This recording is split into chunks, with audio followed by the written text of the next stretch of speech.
Hello, everyone. Well, I have spent a lot of time waking up in the middle of the night over the last several months thinking about the election and what's going to happen afterward. And I wanted to share my thoughts here. It was really just something God put on my heart in the middle of the night. And I woke up this morning and I said, you know what? I got to get on and share my thoughts.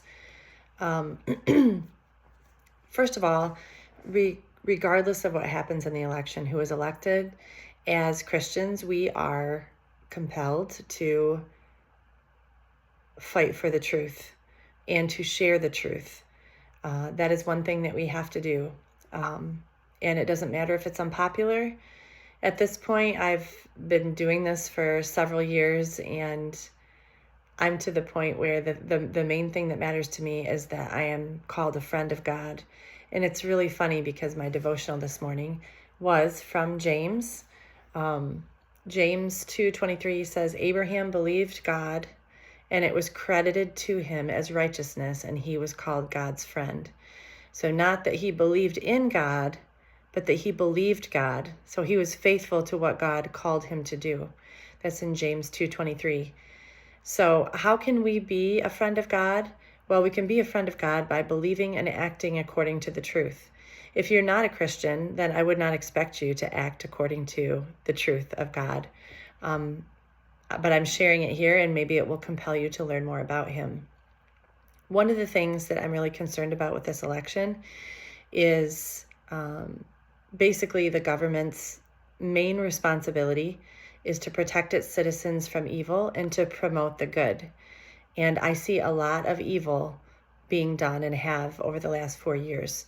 Proverbs 24:11 and 12 says, rescue those who are being taken away to death. Hold back those who are stumbling to the slaughter. If you say, behold, we did not know this, does not he who weighs the heart perceive it? Does not he who keeps watch over your soul know it? And will he not repay you according to his work? Or will he not repay man according to his work? So Moody Bible says this, times of distress will test a person's character. We are in times of distress, right? If we are slack in difficult times due to cowardice, laziness, or indifference, it proves our limited strength of character. And one such time of crisis would involve intervening on behalf of those who are being taken away to death.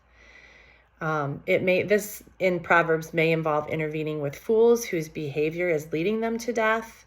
But more likely it involves delivering people from life-threatening injustice, such as victims of violent criminals, evil people, and corrupt governments. In any case, flimsy excuses to avoid any involvement will be judged by the Lord. The slacker may feign ignorance, but God, who weighs the heart, perceives the truth. And more ominously, according to the Moody Bible commentary, God, who keeps watch over one's life, our soul, will also render to man according to his work. If a person, turns a blind eye to helping victims and does nothing to help them, the protector of life will turn a blind eye to that person in crisis.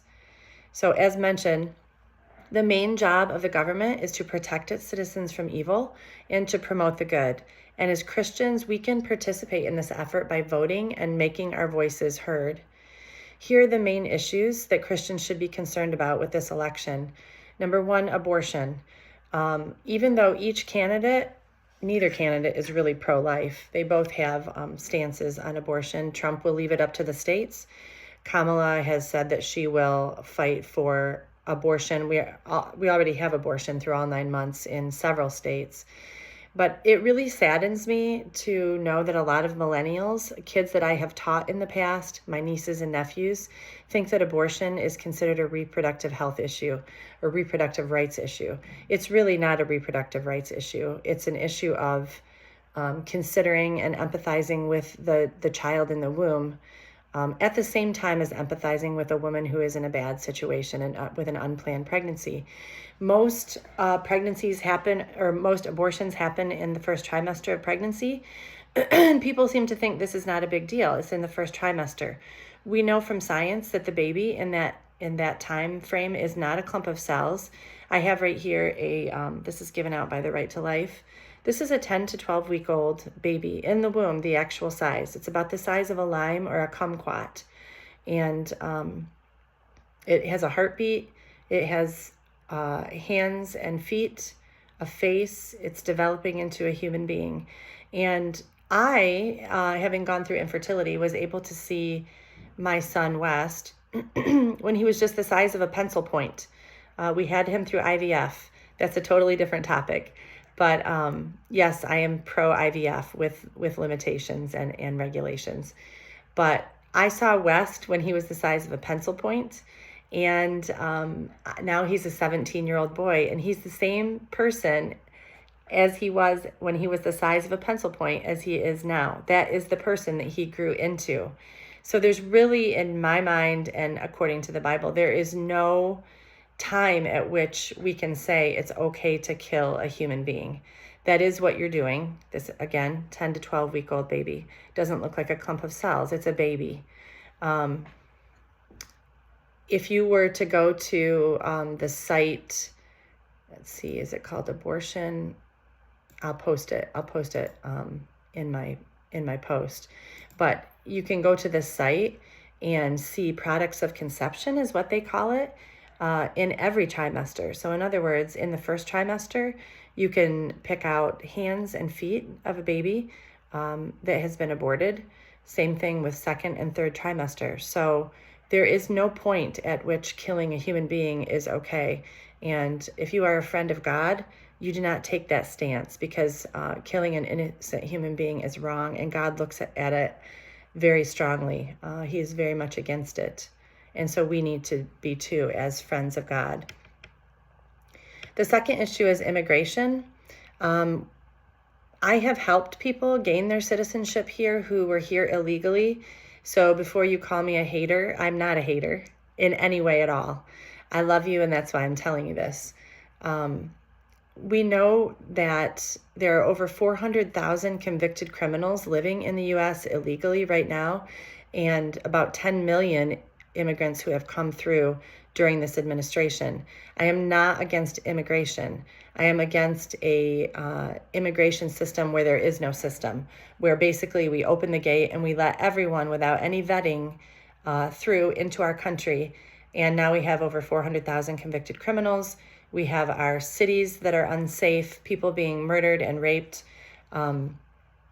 Of those 400,000 criminals, we know that over 60,000 have been convicted of assault, and roughly 16,000 have been convicted of sexual assault, and 57,000 are guilty of crimes involving dangerous drugs, and there are convicted murderers as well. So again, if our job is to protect the innocent, allowing an open border where everyone comes through without any vetting, that is not something that a friend of God would do. A friend of God would make sure that we are considering everyone that might be affected by this no policy, this lack of policy. The other thing is there are 32,000 unaccompanied migrant children who did not appear for their immigration court hearings, and ICE was not able to determine even where they are.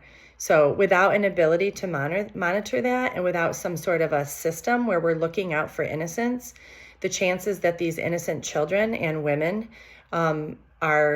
have fallen into trafficking, exploitation, or forced labor are very, very great. So we have, as Christians, we have a responsibility to look out for these people, these innocents. The other thing I want to talk to you about is the T in LGBT. Let's forget the LGB and talk about the T. You cannot be a friend of God and be an ally of women and children and be an ally of the T in the LGBT, specifically girls. There's no biblical stance that justifies altering the normal healthy development of kids, cutting off their body parts, and taking away their ability to reproduce, to have kids, and enjoy a sexual relationship with their partner throughout their lifetime. There is nothing biblical about that stance. Everyone is made in the image of God, and there is no child that is born in the wrong body. They need to be allowed to mature and grow and get over their gender dysphoria through puberty and enjoy their life, their long life, instead of being relegated to having to go to the doctor once a month to get their medication and end up with things like osteoporosis and heart disease because they're taking these cross-sex hormones. That's absolutely wrong that we allow that, and we should be fighting against it. There's also no biblical stance that justifies men in women's sports and safe spaces. We know that women are harmed by this. Girls and women are harmed by this. And we already know that women in prisons and in rape shelters have been violated again by men who we are indulging their delusions that they are women. Men cannot become women. Women cannot become men. And while we can love people who struggle with these delusions, is what they are. It's kind of like having anorexia, when you think that you're overweight, but you really are sickly thin. There's no reason to justify those delusions, because they hurt other people, and they hurt the people that are having the delusions as well. So we need to stick with God's design, which is He created us fearfully and wonderfully. We're all made in the image of God. And that's what we need to be telling people. Even if you take God out of it, this is not a scientific stance on humanity. If you're a humanist, you would not be for humans hurting themselves or hurting other people. And lastly, the First Amendment. I am concerned about the First Amendment being basically taken away from us.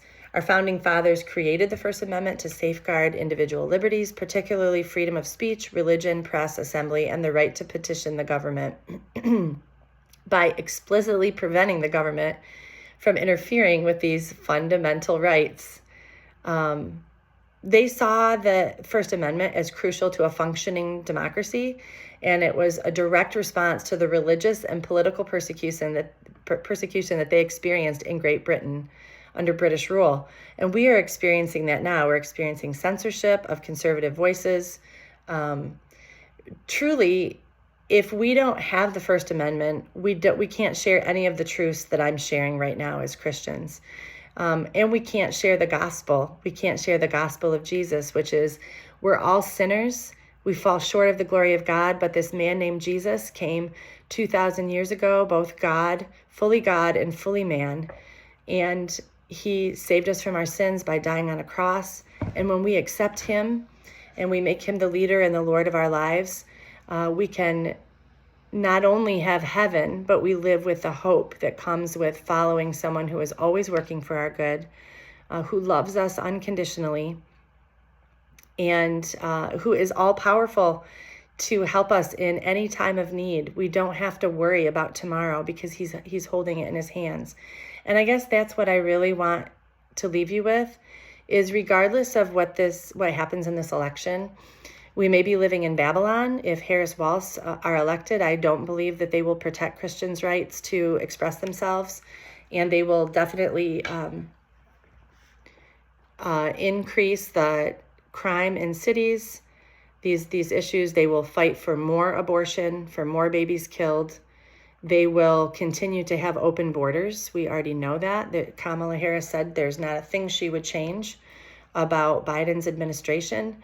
So we'll continue to have open borders. We'll continue to have children being trafficked and exploited, and women as well. They will fight for boys and men in girls' spaces and in sports. I am against that.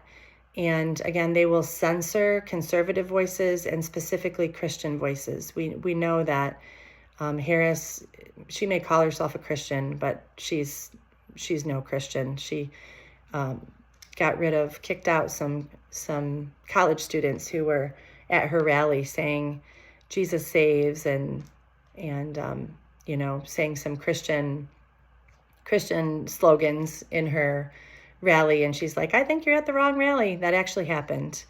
And again, I am not a Trump acolyte. I wish we had someone else to choose from. Although I have grown to admire him over the years, because he has been nothing but persecuted over the last 8 years. He could have gone off into the sunset with all his money and enjoyed his life, but instead he's fighting for our country. So I also really like J.D. Vance. I think he's very well-spoken in a way that Trump is not, but still stands for our conservative values, Christian values.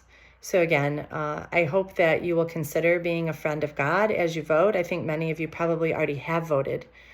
But as Christians, we cannot stand for some of these policies.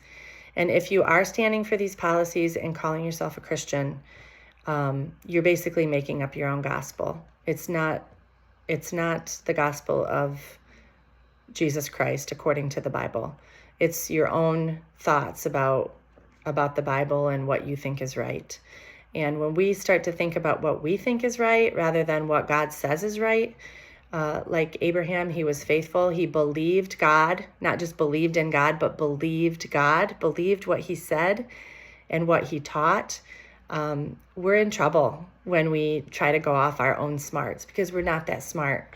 Thankfully, we have God who is the omniscient ruler of the universe who knows. He knows better than we do.